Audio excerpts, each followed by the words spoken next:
Wow! Ang ganda ng bahay, congratulations Kuya Jimboy! Mga kababayan, nagbabalik muli Elma's Vlog, magbibigay tayo ng maikling reaction video.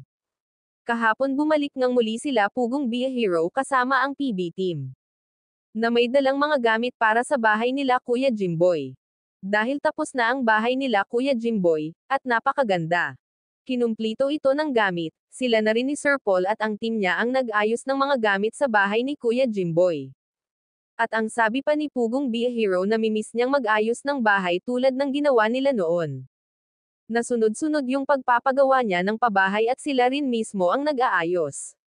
At itong pabahay nila kay Kuya Jimboy, ang kauna-unahang pabahay ni Pugong Be a Hero sa taong 2024. Sponsor by PB Love, or Carmi Smith and Family. Maraming salamat ma'am, at naway pagpalain pa kayo lalo ng ating Diyos Ama, para maipagpatuloy ninyo ang pagtulong sa mga tao na higit na nangangailangan ng tulong. God bless you at sa buong pamilya mo, at abangan ang ribbon cutting sa bahay ni Kuya Jimboy, mamaya. Mapanood ang full video sa YouTube channel ni Pugong Be a Hero, paki-like, share and subscribe, ganun na rin sa Tres Marias, suportahan natin sila, please don't skip ads.